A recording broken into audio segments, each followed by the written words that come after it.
pivots in corporate plays. We'll groove through it all in funky ways. So join us now, let's find our way. Listen to pips and pivots every single day. Ooh, get money, get paid. What's up? Welcome to another episode, Pips and Pivots podcast. This is going to be part 2 with Dustin Brown. If you haven't listened to part 1, just go give it a listen. He's in last week's episode, we talked about how he initially found his way into sales. He started in like a really transactional boiler room type environment, like I did, straight commission, slanging, I think, like SEO or website building or some kind of shit like that. Real similar background to mine. So we talk about like how he got into that and then why he pivoted into tech sales. And we talk about the beginning of his tech sales career as a BDR. So Dustin Brown, just to set the stage, he's a strategic account executive. So he sells to the largest companies in the world. He's sold for 6 Sense, Outreach, Oracle, I think like Adobe, he said, Salesforce. Like the dude's resume is sick and he has a lot of great things to say. So last week we talked about like how he approached the BDR role and how he prepared to become an AE eventually when he was a BDR.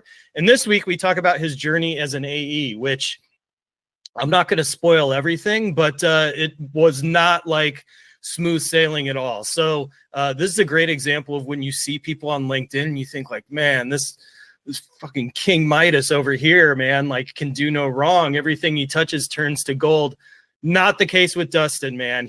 There were a couple times, and we'll cover those, where, you could say like, man, like, why did you even keep selling? Like when you were up against that, like there were a couple times where it was like a lot of people would have like gone into like insurance sales or like started a business or something. So we talk about all those things. I think it's really great for anyone who, if you want to be a strategic account executive, this episode is money for you. And if you're, trying to like find your footing in sales and you're having like, some issues, you're being put on plan, those types of things, like this is a great thing for you to listen to. Dustin's been through some similar experiences. So before we get into the episode, as always, if you want to support me, support the podcast, like, subscribe, share it with your friends, share it on socials, leave comments, and also go to my website. It's right. I'm going to put it right down here. Right down. No, that's negative if I point like that. Put it right down here, or maybe I'll put it right here. Yeah, right here. Go to that website. It's just my last name, and download all the free stuff. I have free stuff that'll help you get job interviews like pretty much immediately without having to go through a bullshit recruiter. Things that will help you calculate exactly what you have to do every day to hit your quota. Things that'll help you determine like what is your dream job and how to go get it.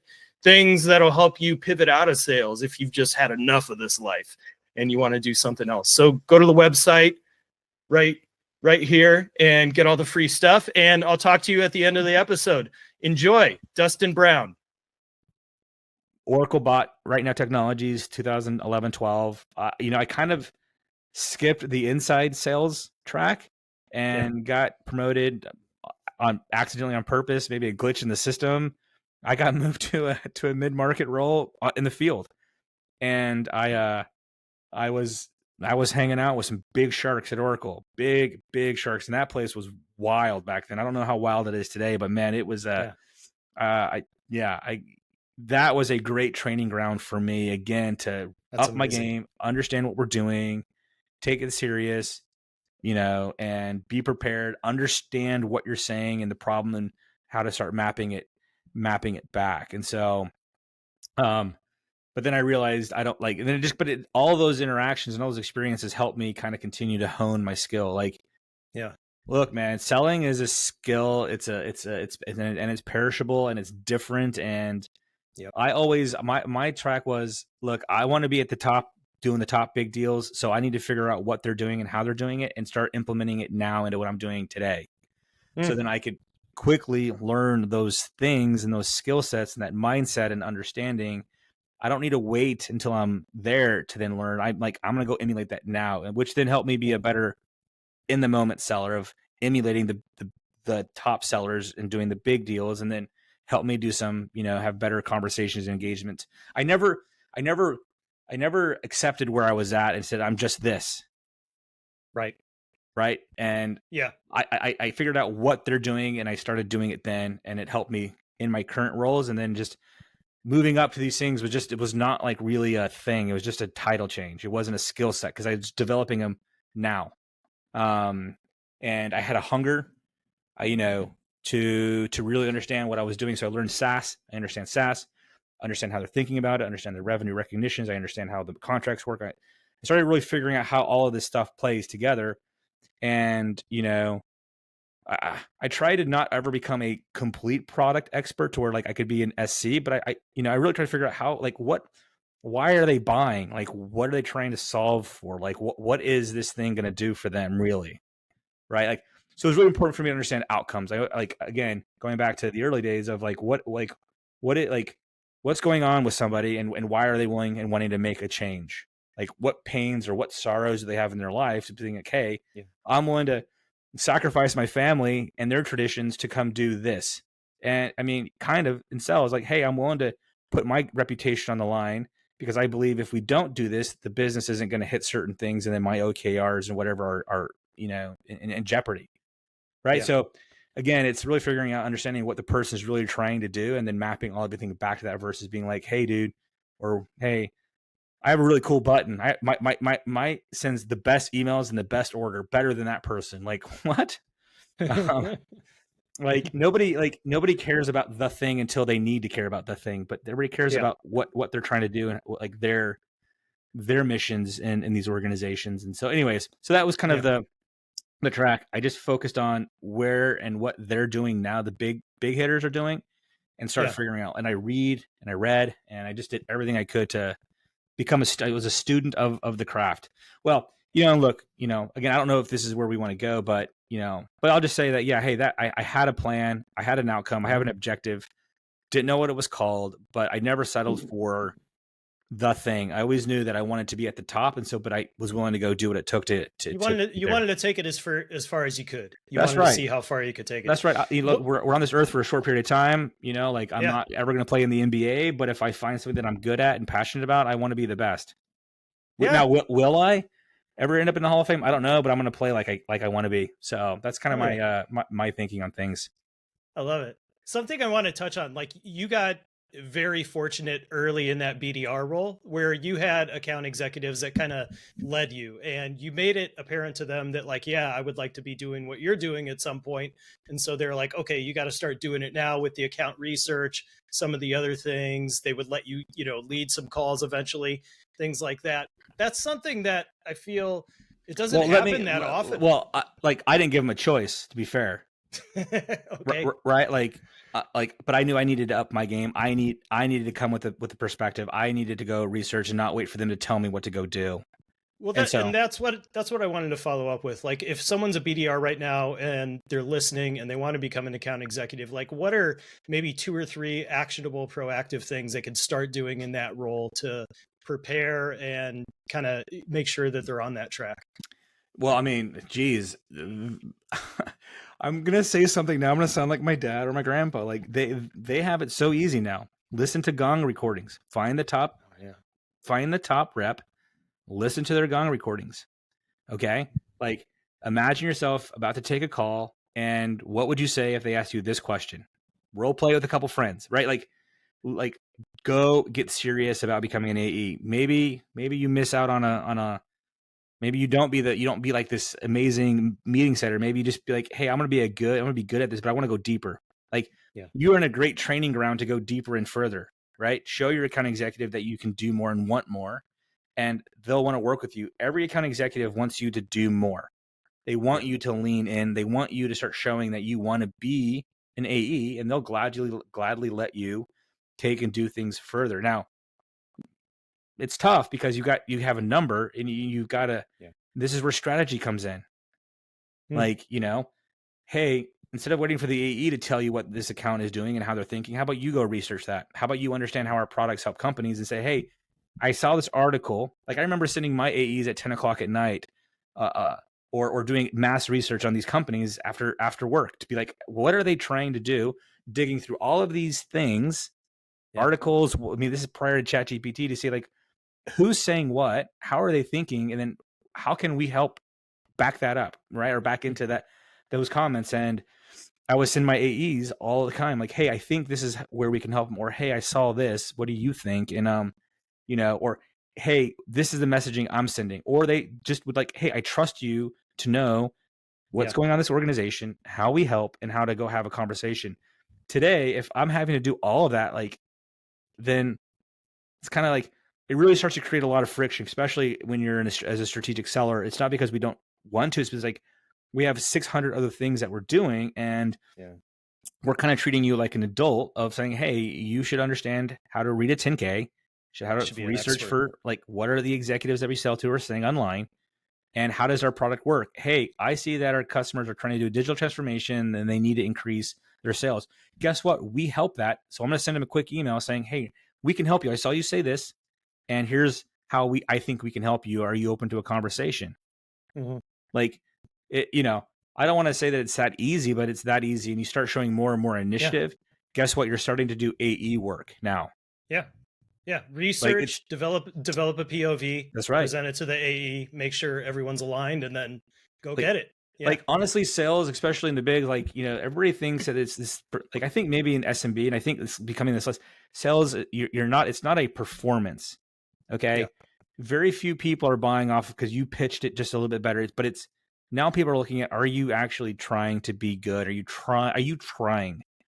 Yeah. I know on LinkedIn, we see a lot of these gurus, dude. You don't have to be them to be successful.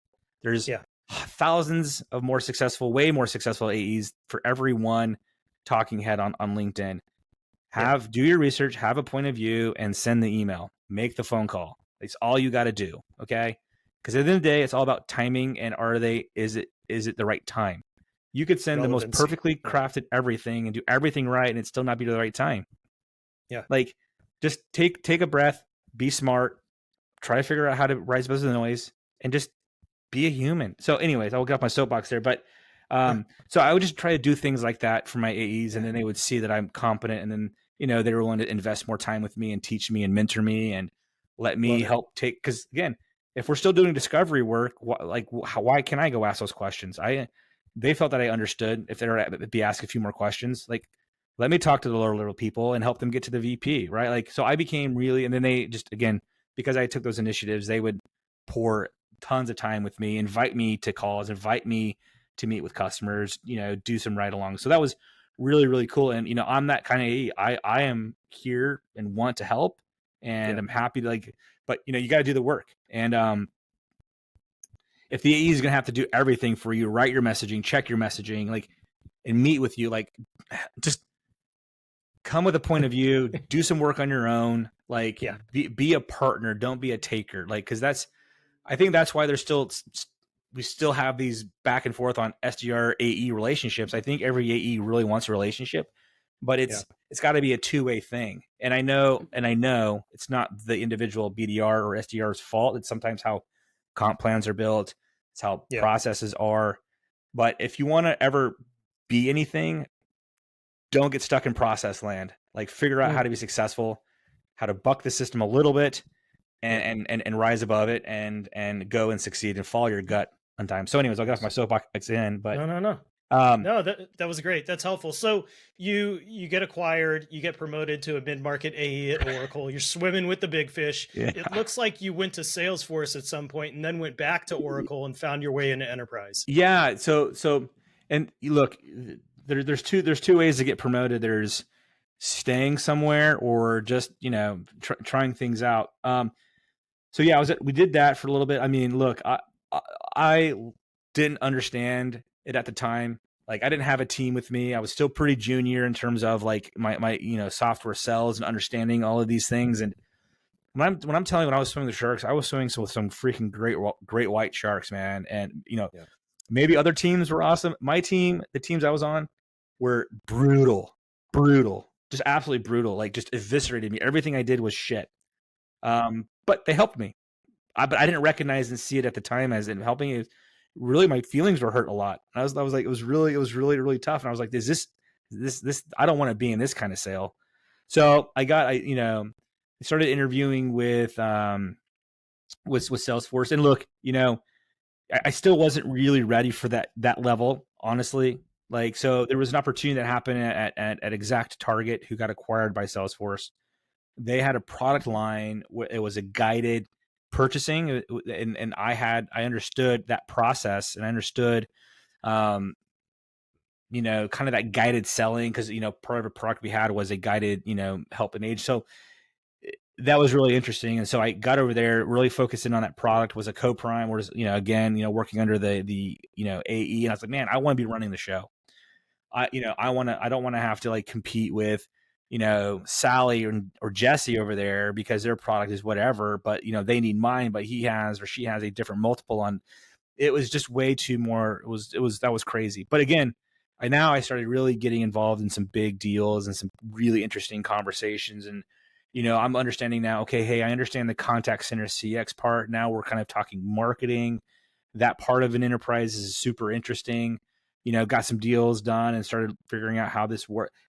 In my mind, I'm still experimenting here, but I was doing a good enough job to where like people were like, oh, you're capable. So let's just put you at a level or two above where you're really at and see how you do. And, I survived. I didn't thrive by any means, but I was able to hang enough and kind of fake my way. But each new place, I would take the learnings and I would be heads and tails better and better. Okay. Hey, what's up? I hope you're enjoying the episode. This is just a really brief break to talk to you about my course. It's called Elevate Your Sales Career. It's a career strategy course for AEs and BDRs and anyone who's feeling kind of like maybe a little lost in your career. Maybe you know that like, hey, I'm a BDR now, but I want to be a strategic AE eventually. I'm not sure how to get there. Those types of questions, like anyone who's looking for like guidance and some structure in their career, this is a great course for you. It's a bunch of video content, workbooks, and an actual like huge text document that you're going to use to go through this framework that I've developed over the past 4 years working with clients to help you to determine what is your ideal role in sales. Like, maybe you shouldn't even be an AE. Maybe you should be an account manager or in renewal sales or something like that. Number two, what is the profile of your ideal employer? How big is that company? How are they funded? What buyer personas are you selling to? What size companies are they selling to? So in other words, what's your ideal segment? On down the line. So we get really, really granular about your ideal sales job. And then we help you to develop a 5-year plan. So we're not just looking at like, immediately in front of the future. We're thinking about like, where do you want to be 5 years from now? How much money do you want to make? What kind of lifestyle do you want? And what do you have to do every year in between now and then to be able to get you there in a predictable fashion? And then once we have all those things locked in, then it's about putting together this plan in place to actually identify like your top 12 dream companies to work for and get you interviews at those companies pretty much immediately. There's this thing in hiring right now where you click apply on LinkedIn, you put your resume in, and you never hear shit from anyone ever for as long as you live. So there's a way to go above and beyond recruiting. You don't even go through that path. You go straight to one of the sales leaders. So I have the whole framework and cadence laid out for you, as well as resources to help you manage the whole process. So go check it out. It's at my website right here. I'll kind of put it right here, or maybe I'll put it there and I'll put it there. And, I'll just put links to it everywhere. There's going to be a link in the show notes, but it's dankow.ski/elevate, and go elevate your sales career. And better and better until one day it just clicked, and then now I'm in some case I would say I'm punching below my weight, which is actually an interesting thing. And that, by the way, doesn't mean that it's easy or better. Like like what I mean. Like it's at some point like you kind of get really good at something and you should stay with that. But anyways, I got I went to Salesforce, then I went to an AI. I started now moving into like predictive analytics. That was kind of really a hot thing for marketers, but it was a little bit before the time. That was really hard. And then that's where I learned, that's where I didn't do so well. And that's where I got fired for underperforming. Damn. No, you know Who what? knew? No, I yeah, never who would have knew? guessed. No, but like, like that was such a hard pill to swallow. That was so painful, but it got me back to Oracle, and it allowed me to work for a leader. And this is where I started to really figure out, like, everything is about the leaders you work for and around, and how much of an impact that has on your career. And, so that was good for me. That made me work even harder. And, still punching up a little bit above my head, had some success, closed some big deals, got some awards, but I had a leader start to really show me and teach me. And one of the things was starting to talk about outcomes, not features and functions.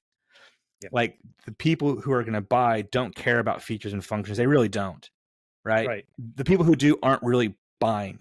And, I'm not saying don't know the features and functions, but that's not what really wins deals, especially in competitive situations. If you're trying to do that, then you're really in it for a bad. I mean, you still may win, but you're really in for a bad time. So, anyways, I started learning. The curtain was starting to be opened for me a little bit more of like, hey, here's how this works. But also I didn't do as awesome as I wanted to, and I got fired again. And I'm thinking to myself, man, I don't know if this sales thing is for me. Like, my daughter was like a week away from being born, and this is happening. But, then I went to another company, and this is where the switch happened. Right. And I think, this is where the never give up kind of part of me, is like, it's like, I'm not like, I feel bad. It's embarrassing. It's humiliating. Nobody wants that. Right. You think your life is over, blah, blah, blah. But truly, don't give up. Don't give up. And I mean, some could say it's easy looking back, but like, I never would be where I'm at without a gentleman by the name of Chris Albro. Like, that name is sacred to me. He's a normal person, whatever, but like he saw something in me, and he started to coach me, not versus managing me. Like, he started to coach me and really help me refine the things that I needed to refine, in order to become a great seller, and to really, and he made it a very, I don't want to say safe place, but like we got into some conversations, but again, he coached me, he debriefed me. I was, again, seeking feedback, trying to, like, just even working harder at getting better. But I also started to kind of learn, like, oh, hey, to be successful in sales, it's not actually just being successful. You got to go to places where it's a fit for you. Yeah. Or you're really passionate about what you're actually selling versus, oh, hey, whatever, I can go sell this. Well, maybe, but I really got behind this, the technology we're selling. It was complicated, but it was simple, and the value was very easy to see. And it didn't sell itself, but like, people got the value and understood it very quickly. And where it got complicated was, how do I buy it, and how do I implement it? How do I get value from it?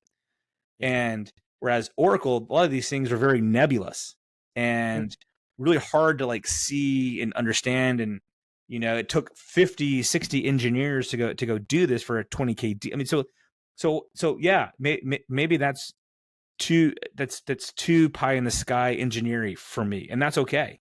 Yeah. Like, and so I went there, started really seeing a lot of success because, one, I was passionate about it. I had somebody behind me, coaching me, right, to support and making me feel like I didn't have, like, I don't want to say I felt safe, but I felt safe that I could make mistakes and I can learn from those mistakes. And he was also willing to partner with me on these deals, and he didn't micromanage me. He again, so like, just, I was able to blossom. But again, all of those prior experiences were so needed, and I'm looking back so grateful for those things. And then, going to outreach, kind of another amazing, went to, followed Chris to outreach, and was super passionate about that. But I look back at all those experiences, those were all, again, in sales, nothing is finite and nothing is final. Meaning, like it's all about the growth, and you're not going to be doing everything perfect. And so like had I not had all of those experiences and learnings and failures and whatever, but I look back now, I've had 15 years of enterprise sales experience, may not have been always successful, but I learned how to sell through the process. I learned how to sell to procurement. I understood how they're thinking about things and all of the different micro nuance things that go on in these enterprises, and took those learnings and then applied it to an organization who was now saying, hey, we have an amazing platform. We can go help, but we don't really know how to go do this thing with the enterprise. And so I was able to take my excitement and my passion, but I also understood the processes and the intricacies of how to sell into these organizations, and kind of the how, and then all the nuances and how to think about it. Like, hey, instead of selling to a person, you're selling to a new country. You're telling a country, hey, my thing will make it better. It ain't going to do it overnight, right? Yeah. But taking my mission, my one call closing, and then blah blah blah, all have allowed me now to kind of, okay, I understand this stuff now, and let's go. Now I understand the technology, I understand outcomes, I understand. So that's why I think it's so important and so amazing that sellers enjoy the process and learn and grow, and not just say, hey, I deserve this because I did good here. Like, you can probably sell a thing to a strategic, but you're not selling strategic deals. You're not going to do mega deals, because you're also working with people who have 20, 30 years of experience. And if you can't align to them on that, that also makes it tough. So it's just been an incredible ride. And by the way, I'm still on the ride. I'm still making mistakes. I'm still learning. I'm still figuring things out. Things are constantly changing. But without those experiences, those setbacks, those really scary nights, looking at yourself in the mirror of going like, whatever, am I good enough? Instead of quitting, I just doubled down and continue to invest in myself and my learning, got mentors, had people coach me, and, people believe in me and continue to give me the shot and continue to give me the shot. And it's quite the journey. And, and again, the one thing I'll say, dude, success. True success is not forever, man. Like, you're gonna have ups and downs, even as a baller, or even so. I think a lot of sellers get this mindset of like, hey, just because you've made it once, you're always gonna make it. Sales is the game of is like the biggest whack-a-mole game ever, and it's so exciting. And so, I don't think there's a better profession. It is the best and the worst at the same time. And some can say I've seen the top. Others can say like, hey, I'm just now seeing another mountain in front of me. But I love it. I truly love the, what am I trying to say? I don't want to say the game, because that sounds really, really lame, but I just really love the craft. You love the trade. You love the craft, developing the craft. There was, so in everything you just told me, there were like 2 or 3 times where it would have been totally logical and acceptable for you to just like give up and pivot into another function, but you didn't. You kept at it. So I'm wondering, like, how much of that is just burn the boat, inherently, baby.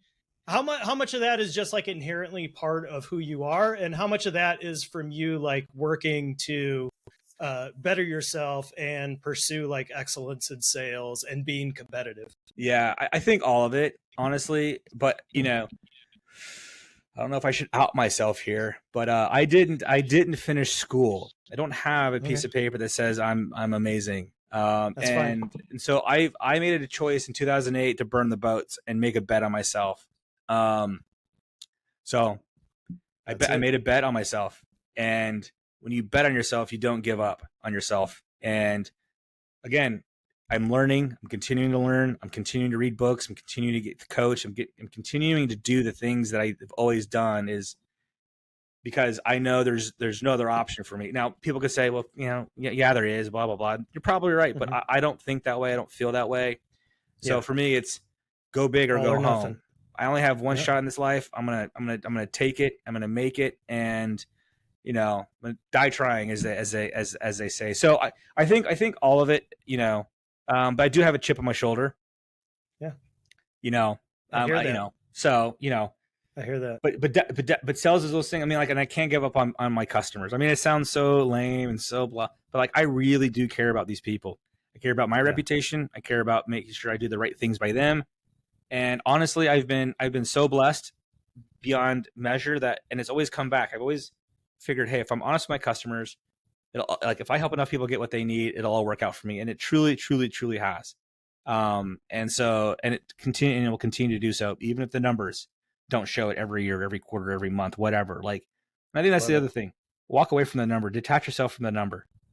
Yeah. It's really hard. Like, it's really, really hard not to, and I'm saying this coming off of an Eat, Pray, Love, just coming back from Germany. Trip, but I've really had to do some soul searching because, this year is really hard for me number wise, but I've had 4 years or 5 years of incredible outcomes, which is also very rare, right? So, like, I mean, like, I recognize the duality of a lot of this stuff, and I think some of the best sellers struggle with comparing themselves to a number, right? But anybody that's going to be great or wants to be great is probably going to be someone insane and maniacal and probably focused on the wrong thing. If you're focusing on balance, you're probably not going to get where you want to go, because all the greats, I don't see any balance in there. I don't think LeBron has a balanced life. I don't think, 50 Cent has a balanced life. I don't think, Tom Brady has a balanced life, but, and I think they take things very, very personal and are very, very important. But I think the mindset is incredibly important because we're not saving babies at the end of the day. Yeah. So what are you working on now, and how can people connect with you? Well, look, I'm still selling. I'm still in the trenches. I'm still learning. Connect me on LinkedIn. Feel free to reach out. Happy to help, happy to coach, happy to, work through it, some things with you. It takes a village, and, I'd love to hear from folks, because, again, I certainly would love to hear what they're going through, because I don't know it all yet. And I think, everybody's got something to share, and I'd love to hear it. So here to help. Awesome. But, look, what I'm working on is I'm looking forward to figure out what that next challenge is for me. Is it IC? Is it leading? But I'm certainly staying in the game for at least another 5 or 6 years, and we'll see what's going on. But again, here to serve. It's all about others. I'm just here to serve. Awesome, man. Well, I appreciate your time. I'm super grateful for you, setting aside the hour to talk to me, especially being, all jet lagged coming back from Europe and everything. So thankful, very grateful for the time with you. Yeah. Let's do it again, Chris. It's been awesome. Certainly, again, reach out to me. I'd love to hear your story and, the listeners' stories, and, make some friends. So reach out. Oh yeah. Excellent. So Dustin Brown, super energetic dude. Like, it's so funny. When I first started talking to him, he's like, oh, I just got back from Europe, I'm jet lagged. And then he proceeded to just talk like he was shot out of a cannon for an hour. I love it. That was one of the funniest things about starting a podcast for me, was like, understanding that, like, my role is just to, like, ask a couple questions and then stay out of everyone's way and just let them talk. Like, I don't know. It was kind of a funny thing. I told my wife, like, man, I get these people on the podcast and they just talk. Like, I can't get a word in edgewise. And she's like, no one's listening for you. And plus, you're talking to salespeople. They love talking about themselves. And so it's like, oh yeah, I forgot about that. But man, it was super interesting and great to hear Dustin get real about, like, I think he said he got let go twice due to performance issues, which blew my mind, because, again, you look at his resume, you look at, like, the things he's done, and of course you don't see the lowlights, like, no one's highlighting the lowlights on their LinkedIn page and their resume. But it just goes to show, man, like, don't compare your insides to someone else's outsides ever, because what you're seeing from them is what they want you to see, right? It's usually not accurate. So Dustin is one of those guys, he been to President's Club, worked at every, like, big company out there, has sold $1 million deals multiple times, probably had, I don't want to put that on him, but I would assume he's had some $1 million or close to $1 million W-2s, but he's also been fired for his performance a couple times, and really struggled for, like, a good part of his career. So if you're in that boat and you're like, you can't find your footing, you're starting to feel like, man, is sales for me? Like, give it a shot. I got to hand it to him, man. Like I would have quit long ago, you know, like, but he stuck it out and it paid off for him. So if you're really approaching sales, like this is a career, this is going to be a life for me, like have the expectation that like maybe you're going to have 3 to 5 to 6 years throughout that career where you're just sucking ass and you can bounce back. You know, that's the great thing. We can control our attitude, our effort, and our choices. Those are the 3 things we can control every day: your attitude, your effort, and your choices. Everything else is out of your purview, but if you just focus on those things, you know, you can get through most everything in life. So that's the extent of my Tony Robbins speech for this week. But as always, I'm very grateful for you being here. You know, there's not a lot of hours in a day. You chose to spend about 30 minutes with me and Dustin here on the podcast. I hope you found value in it. If you want to support me, support the podcast, please like, subscribe, comment, share it with your friends, share it on socials, and go to my website right here. Let's see if I can set that up.